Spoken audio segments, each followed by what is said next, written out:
Speaker, reports by the Calgary Board of Education of grade 6 math provincial achievement tests show that 90% of CB schools in one quadrant of Calgary, for example, are below the provincial average.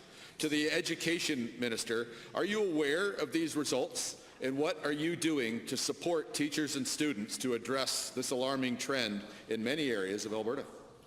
Deputy Premier. Thank you very much, Mr. Speaker. Certainly the Ministry and the Minister do monitor provincial achievement test results very closely.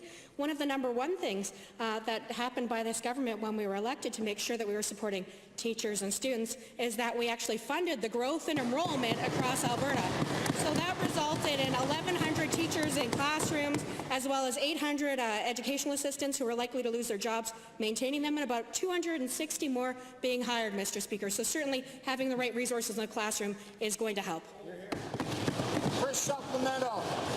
Well, thank you for that. Last September, the Education Minister, Mr. Speaker, publicly acknowledged the concerns about low math scores when the issue was raised by the Calgary Associations of Parents and School Councils, CAPSI. The Minister agreed that the dollars reaching the classroom was an issue that the Minister would address. With a whole school year behind us since that happened, to the Minister, what have you done to get a higher percentage of the approved education dollars into the classroom? Deputy Premier. Unlike the plan that was put forward by the previous government, anticipated by the official opposition, our government is providing stable funding for education to keep our commitment to fully fund education enrollment. So certainly that is a very big part of what we're doing. Working to have appropriate oversight and collaboration with school boards, they are orders of government, Mr. Speaker, and making sure that they continue to find ways to put those resources in the classroom. There's also a curriculum department that is working on reviewing curriculum continuously, including the math curriculum, Mr. Speaker. Well, here I am talking about kids and the Minister's just throwing stones. Mr. Speaker, parents through CAPSI have expressed concern that they have no method of knowing if their individual child is at grade level.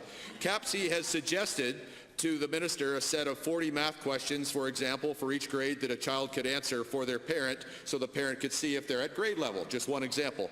To the Minister, when will you provide for parents a method that they could use at home to make sure their own children are at grade level, since parents are the primary caregivers and educators? Deputy Premier.